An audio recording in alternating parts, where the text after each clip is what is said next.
Have you guys ever had this happen? When I was a kid, I remember there was this Chinese fast food place that my parents would always get, and it was like the best Chinese food ever. And I couldn't remember the name of it or like where it was or whatever, right? And it was like the greatest food of all time. I was like driving one day and it was there. I was like, "Oh my god, like it's right there." Like I remember this is like the Chinese fast food place I used to go to. So like I went there and I got Chinese food and I ate I ate the entire thing. I was stuffed and I was like, "Oh my god."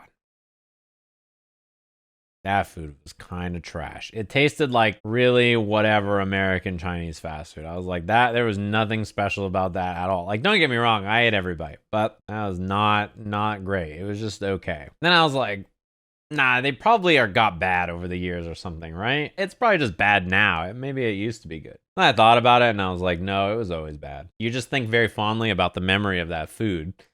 Not about how it tastes, but just like it used to be just such a fun, like, oh shit, like we're gonna get some, like we're gonna have Chinese tonight, all hang out and have Chinese. That sounds great. And as a kid, you didn't care that much because you were all just like, cool, we're gonna do this thing that sounds great. There was always experiences that you had in the past that you remember so fondly and you think back about. And then now you're like, that shit kind of sucked, huh? You know, it's like rose-tinted glasses, but I think about that with a lot of fighting games. Like you think back about some game and you're like, that game used to be really good. And it's like, man, it probably didn't used to be really good.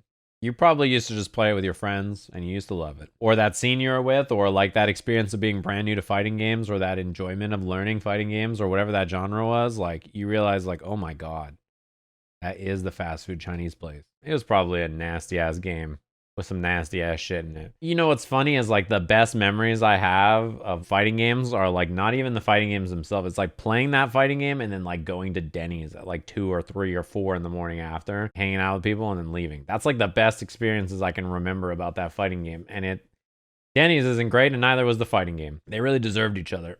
But the experience was like world class. The lady that worked at Denny's was there after every Wednesday night fights. Her name was Summer. She was super awesome. She remembered everybody's orders and shit, and she'd be like, how'd the tournament go? And she was like super cool. That really is the best fighting game there ever is, right? Like no fighting game is better than that. Listen. I tuned into your stream and got an anime Miley Cyrus Gucci perfume commercial. I can't tell if he's sold out or is too niche. I don't know how to break this to you, but I don't choose what ads you see on Twitch. That's related to your interests. They automatically serve you an ad and it's targeted towards your taste. So I'm getting Wingstop ads and shit. I don't know what to tell you. You might be getting Italian Tifa ads, and like if that's your ad, then like no problem, but just know that that's targeted.